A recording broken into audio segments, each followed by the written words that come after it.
menghasilkan cahaya.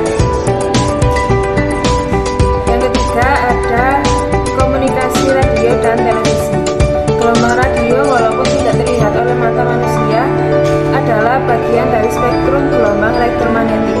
Mereka digunakan untuk mengirimkan sinyal dari pemancar ke penerima dalam perangkat komunikasi seperti radio, televisi, dan ponsel. Lalu yang terakhir ada laser. Laser adalah cahaya yang sangat terfokus dengan panjang gelombang tunggal. Dalam kehidupan sehari-hari, laser digunakan dalam printer, alat pengukur jarak, operasi mata, pemotongan material, dan perangkat pemutar CD atau DVD. Nah, penjelasan lebih lanjutnya tentang cahaya tampak. Nah, cahaya tampak adalah bagian dari spektrum elektromagnetik dengan panjang gelombang sekitar 400-700 nanometer. Nah, panjang gelombang ini menentukan warna yang kita lihat. Misalnya, panjang gelombang pendek sekitar 400 nanometer terlihat sebagai warna ungu atau warna biru. Nah, panjang gelombang panjang sekitar 700 nanometer terlihat sebagai warna merah. Nah, ketika kita melihat pelangi, kita melihat hasil dari cahaya tampak yang dibiaskan oleh tetesan air di atmosfer memisahkan warna-warna yang ada dalam cahaya putih menjadi spektrum penuh dari merah hingga ungu. Yang terakhir ada kesimpulan. Gelombang cahaya adalah fenomena penting yang berperan dalam banyak aspek kehidupan sehari-hari, mulai dari penerangan hingga komunikasi, kesehatan, dan teknologi. Sifat-sifatnya yang unik memungkinkan cahaya untuk berperan di berbagai bidang, baik dalam bentuk cahaya tampak maupun dalam bentuk gelombang elektromagnetik lainnya, seperti sinar X, ultraviolet, dan radio. Di sini kami akan menjelaskan gelombang seismik.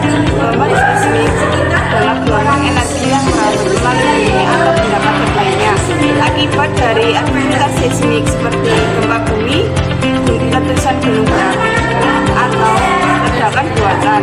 Gelombang ini terbagi menjadi dua jenis utama. Yang pertama adalah gelombang badan yang disebut dengan body waves, dan gelombang permukaan atau surface waves. Yang pertama adalah gelombang badan. Gelombang badan dibagi menjadi dua. Yang pertama gelombang primer dan sekunder. Gelombang primer merupakan gelombang seismik pertama yang terdeteksi oleh seismograf.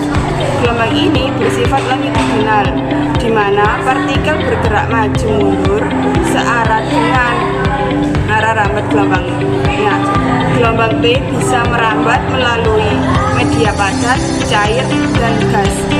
Yang kedua adalah gelombang sekunder.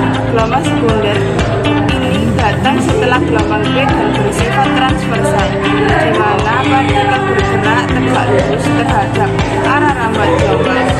Gelombang S hanya bisa merambat melalui media padat dan tidak bisa merambat melalui cairan. Yang kedua, gelombang permukaan. Gelombang permukaan yang pertama adalah gelombang low merupakan jenis gelombang permukaan yang menyebabkan pergerakan mendatar atau horizontal pada permukaan. Gelombang ini umumnya lebih merusak dibandingkan gelombang badan karena intensitasnya di permukaan. Yang kedua, gelombang Rayleigh. Gelombang ini menyebabkan partikel di permukaan bumi bergerak dalam lintasan elips, mirip dengan gelombang di permukaan air. Gelombang Rayleigh juga lebih lambat dibandingkan gelombang P dan S dan bisa menyebabkan kerusakan yang signifikan di daerah dekat epicentrum.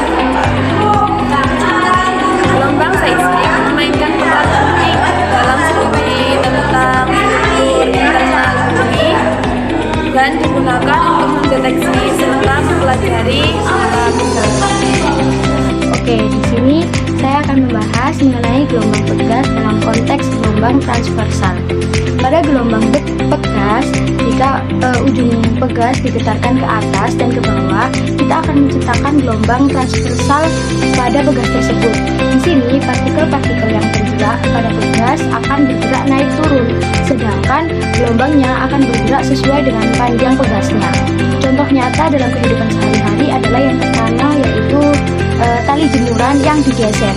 Jika kita menggerakkan ujung tali jemuran ke atas dan ke bawah, kita akan melihat gelombang transversal yang merambat sepanjang tali. Dan yang kedua yaitu gelombang di permukaan air. Ketika batu dilempar ke kolam, kita akan melihat riak yang merupakan contoh gelombang transversal di dalam air, bergerak naik turun, sementara gelombangnya akan menyebar keluar. Ini merupakan gambaran sederhana dari bagaimana gelombang transversal bekerja dalam kehidupan sehari-hari.